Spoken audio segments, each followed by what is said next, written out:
तो भाई अगर आप लोग सोच रहे हो होंडा NX 200 लेने की, या इस बाइक को अपने मतलब अपनी बाकी बाइक के साथ अगर शॉर्ट लिस्ट कर रखा है लेने के लिए और इसका प्लान बना लिया भाई लेने के लिए होंडा NX 200 को, तो एक बात बताऊंगा, अगर आप इसको भाई लेना चाहते हो तो ये बाइक मतलब किन लोगों के लिए बनी है बेसिकली पूरी, और किन बंदों को लिए नहीं लेनी चाहिए बाइक को, मतलब किसके लिए ठीक है किसके लिए नहीं ठीक है, इन सब चीज़ों बात करेंगे। क्योंकि मैंने वीडियो ऐसी बहुत सारी बना रखी है कि भाई बाइक मतलब बढ़िया है, ठीक है, बेकार है, ऐसी है वैसी है, छोटी है बड़ी है, मतलब ऐसी बहुत सी चीज़ें। तो ये बाइक मतलब बेसिकली किन बंदों के लिए लेनी चाहिए, मतलब जो अगर बाइक लेने की प्लान कर रहा है, तो ये ना हो कि बाद में अगर बाइक ले ली फिर आपको लगे भाई यार वो जो मैं चाहता था वो तो मेरे को मिला नहीं इस बाइक में।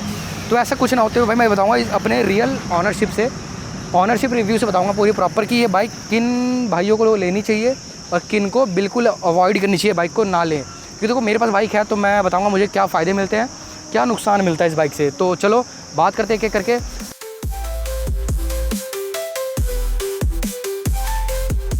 तो गुड मॉर्निंग मेरी फैमिली, भाई कैसे हो सभी लोग, उम्मीद करता हूँ सब लोग बढ़िया होंगे। भाई मैं एकदम बढ़िया। तो वेलकम करता हूँ भाई अपने चैनल पे। और आज बताने वाले भाई कि ये बाइक किसके लिए है, मतलब किसको लेनी चाहिए और किसको बिल्कुल नहीं लेनी चाहिए। तो स्टार्ट चलो आज की वीडियो को बिना स्किप किए देखना। आप सबसे पहले अगर मतलब बिना बातों को थोड़ा बहुत घुमाए सिंपल सबसे पहले बात करते हैं बाइक क्यों लें। तो इसके बाद मेरे पास कुछ पॉइंट्स है, मैं वो पॉइंट्स अपने बेसिक बताऊँगा, मतलब मैंने इसको यूज़ किया है, 1 साल मेरे को यूज़ करते हो गया, तो मैं उसको अपने तरीके से बताऊंगा। सबसे पहले अगर बात करूँ भाई इसके मतलब सीटिंग पोस्चर और हैंडल पोस्चर के बारे में, जो मेरे को सबसे ज़्यादा बेस्ट लगा, मैं इस सीट पर अगर बैठने के बाद मेरा देखो ये जो हैंडल है ये अपराइट है, मतलब बेसिकली थोड़ा सा ना डाउन में है कि आपके हैंडल वैंडल दर्द हो ना कुछ हो, आपके ये नॉर्मली थोड़ा सा आपके शोल्डर से नीचे है, और ना शोल्डर से ज़्यादा नीचे ना शोल्डर से ज़्यादा ऊपर है, शोल्डर के सिधाई में ही है। तो जिससे आपको इसके मतलब इसको राइडिंग करने से, चाहे वो सिटी राइड हो चाहे लॉन्ग राइड्स हो, उसमें ना आपको मतलब किसी भी तरीके का इशू नहीं आने वाला, चाहे वो पेन से रिलेटेड इशू हो या हाथ मतलब जैसे पकड़े भाई दर्द हो जाते हैं, तो वो वैसा कोई इशू नहीं आने वाला। और अगर इसके बात करें भाई सेकंड पॉइंट की, वो है रिलायबिलिटी, जो कि होंडा भाई अपने इंजन से ही जानी जाती है। अगर आप सभी को पता हो तो होंडा का जो नाम बना है भाई वो उसके इंजन से बना है, रिलायबल इंजन से बना हुआ है। जैसे कि बात करें रिलायबल इंजन है क्या, तो भाई इसका मतलब ये है कि जैसे जो इसका इंजन है ना भाई इतना ज़्यादा स्मूथ है, मतलब आप कितने भी लॉन्ग टाइम से चला लो इसका मतलब स्मूथनेस नहीं जाती है।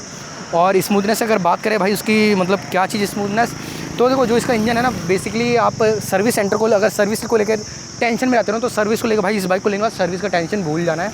एक बार सर्विस कराओ, 5000 किलोमीटर चलाओ, और बीच में भाई मेरे को नहीं लगता कोई इशू आता भी होगा, क्योंकि मैंने 3 को सर्विस करा चुका हूँ 1 साल में, 3 या 4। मुझे मतलब ये नहीं है कि मैंने सर्विस कराने के बाद मुझे कोई इशू आया हो, कोई इशू नहीं आया आज तक, जब बिल्कुल परफेक्ट चली है, बीच में कोई दिक्कत नहीं आती है। तो वो जो भाई सर्विस को लेकर, सर्विस को आप टेंशन फ्री होकर करा सकते हो, बिल्कुल एक बार कराओ और चलाते रहो बस। और भाई अगर थर्ड पॉइंट की अगर बात करें तो वो है अपना इसका माइलेज। अगर बात करें भाई 200 सेगमेंट में जो बाइक्स आती हैं, मतलब जैसे आप समझ लो NS 200, NS मतलब इसमें NS भी आती है और NX भी आती है। तो जो NS वगैरह है उनका माइलेज 30 से 35 कुछ होता है, 35 से 38। लेकिन ये जो अपनी सेगमेंट में 200 सेगमेंट में जो बाइक आती है ना भाई, तो इसका जो माइलेज है ना, मुझे हाईवे और सिटी पे मतलब ज़्यादा डिफरेंस तो नहीं मिला, लेकिन सेम ही मिलता है। जैसे कि अगर बात करें 40 से 45 करीब ये मेरा हाईवे पे, और यही मेरा माइलेज मतलब सिटी के लिए यही मेरा सेम माइलेज आता है, जो कि ये बहुत अच्छी बात है। लेकिन कुछ लोग डिसअपॉइंटमेंट भी इसलिए होंगे कि भाई वो सोचेंगे जब आपको सिटी में 40 दे रही है तो हाईवे पे तो भाई इसको 50 देना चाहिए, तो भाई नहीं देती 50। अगर आपको कोई बताता हो तो 50 नहीं देती, ये आपको मुश्किल से 45 दे देगी लास्ट निकाल के, 50 नहीं मिलेगा। और भाई अगर फोर्थ पॉइंट की अगर बात करें तो इसका भाई जो प्रीमियम लुक में कैसे 200 सेगमेंट में छोटी बाइक, मतलब छोटी बाइक वैसे कोई बड़ी बाइक नहीं है, छोटी बाइक है, तो इसमें आपको सबसे फर्स्ट TFT डिस्प्ले मिल जाती है। और इसी के अंदर उस डिस्प्ले को कंट्रोल करने के लिए भाई इसके लेफ़्ट साइड पे जैसे बड़ी बाइकों में आते हैं वैसे बटन मिल जाते हैं आपको कंट्रोल करने के लिए डिस्प्ले को, हर चीज़ को, फ्यूल तक को भी, मतलब फ्यूल को रेंज में कर सकते हो, रेंज को इंडिकेटर में कर सकते हो, तो ये सारी चीज़ें भी इसमें मिल जाती है। और इसमें जो कंट्रोल सिस्टम है सारा है। और जो अपने अगर बात करें इसकी LED पूरे सेटअप की बाइक के, तो वो सारा भाई LED का है, मतलब सारी LED बल्ब है, सारे LED लाइट है, कोई वैसा नहीं है, कोई बल्ब वाली चीज़ नहीं है, सारी LED है। और इसमें देखो अगर इसमें बात करें सबसे प्रीमियम लुक, और एक ये भाई प्रीमियम लुक में आती है देखने, मतलब 200 सेगमेंट में प्रीमियम लुक में लगती है। और किसी से भी अगर किसी भी नॉर्मल बंदे से जिसको बाइक की उतनी मतलब नॉलेज है, लेकिन उसको मतलब अगर NX के बारे में नहीं पता ना, तो उससे बार पूछ लेना किसी से भी खड़ी करके भाई कितने की बाइक होगी, वो सीधा यही बोलेगा भाई कम से कम ना तो में 3 से 4 लाख या 5 लाख की बाइक होगी, क्योंकि भाई काफ़ी लोगों ने मेरे को ऐसा बोला है, ठीक है।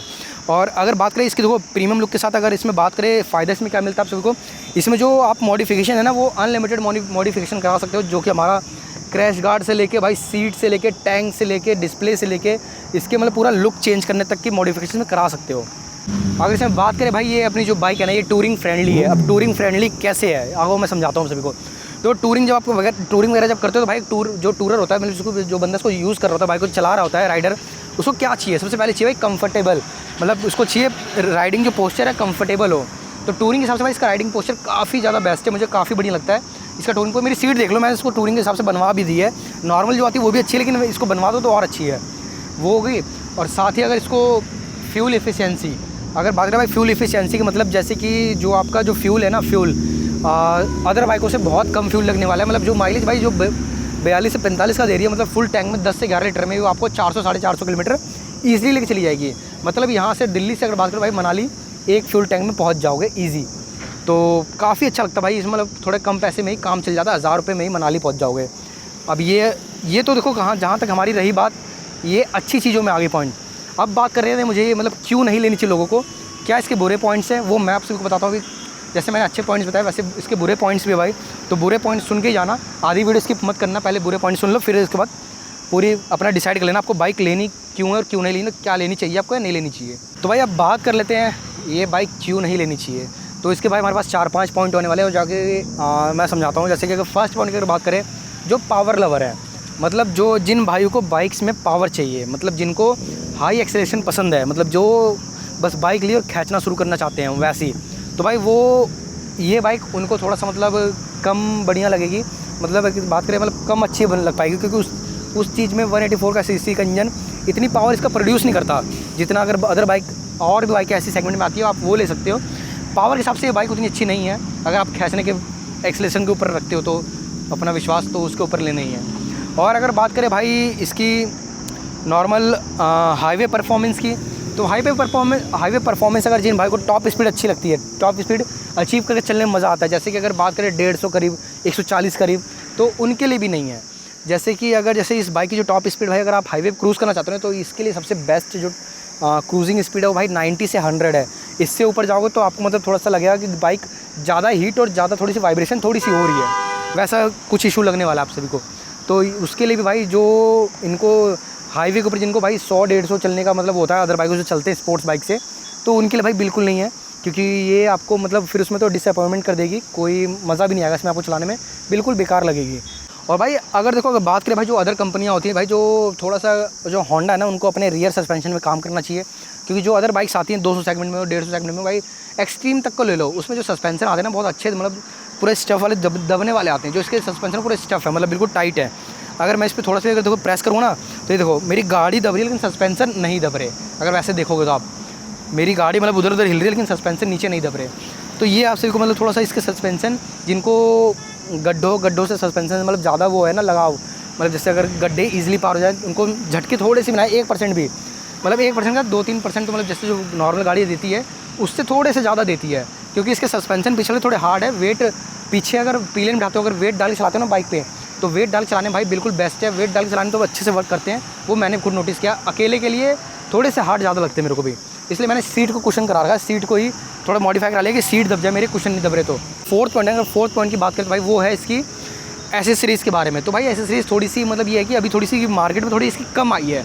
अगर आप शोरूम पे अगर इसको बाय करते हो ना, कोई भी एसेसरीज है, वो हो गया आपका नकल गार्ड या मिरर या चैन सेट, कुछ भी अगर इस बाइक का अवेलेबल नहीं है तो कम से कम भाई इसको आने में 1 हफ़्ता लगता है। और एसेसरीज़ थोड़ी सी महंगी पड़ सकती है, क्योंकि ये थोड़ी सी मतलब ऐसे कम है, ये थोड़ा सा कम फेमस हुई थी समझ लो बाइक।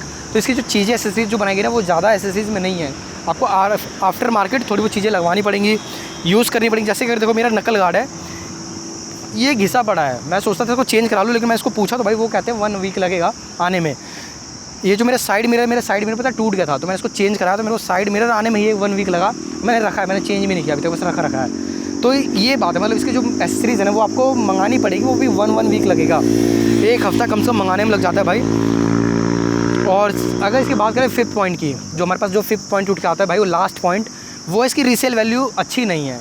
जैसे अगर एक बार आपने बाइक ले ली, चाहे नई ली है, तो आप जब उसको सेल करने जाओगे ना तो इसका वो रीसेल वैल्यू नहीं मिलेगी। जैसे अगर आप 2 लाख की बाइक लेते हो तो मुझे लगता है भाई आपको 1,10,000 या 1 लाख ही मिलने वाले हैं इसको सेल करने के बाद, क्योंकि जो अदर बाइक्स होती है जैसे कि NS 200 NS 400 इसी प्राइस में आती हैं, तो उनको अगर रीसेल वैल्यू उनको करोगे तो भाई उनकी रीसेल वैल्यू काफ़ी अच्छी है। मतलब अगर पूरे मार्केट की बात करो तो भाई इसकी रीसेल वैल्यू थोड़ी कम है, आपको मैं क्लियर बता रहा हूँ।